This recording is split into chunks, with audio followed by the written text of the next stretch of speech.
thank you so much for coming to this workshop. And the idea is that the LICC wants to encourage and empower people in the workplace to live out their faith when they're at work. So 24/7 faith, if you like.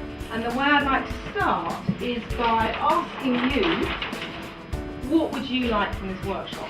Why is it that you're here? And I would ask you to spend 2 minutes with a post-it note and a pen and write down what it is you want to get from today, what will be really helpful for you, and stick the post-it note up there. So you just get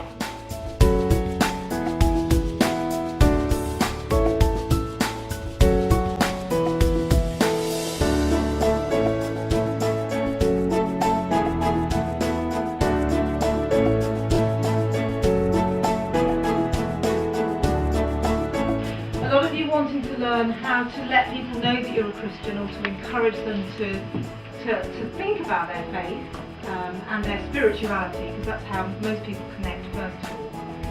So the first thing I would urge you to do is think about how are you setting out your boundaries as a Christian where you are, and then what are you going to do?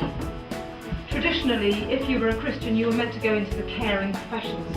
Well, I'm an executive business coach, earning a lot of money with a lot of corporates, and I believe that I'm in a very caring job, but I'm not a doctor or a nurse. So the thing about your faith in your work is you never know what God's going to do, but you've got to put it out there, and you've got to be available for Him to use you. So one of the things to do as a Christian in the workplace, and a Christian in the world, is to become more of who God created you to be.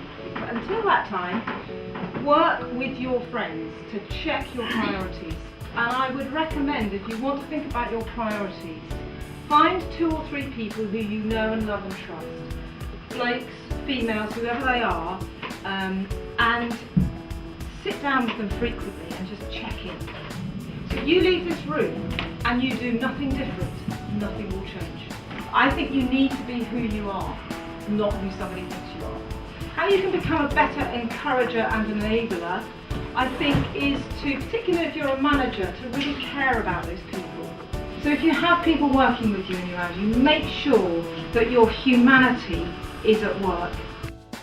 I was wondering if you know anyone like in your time work who's suffering something similar. Yeah, I've known Paul Valler's wife has MS. Is it ME, I think. And I think one of the key things is to remember that when we're weak, God is strong. And that God can actually manage without us. He actually doesn't need us to do anything. He just needs you to be you.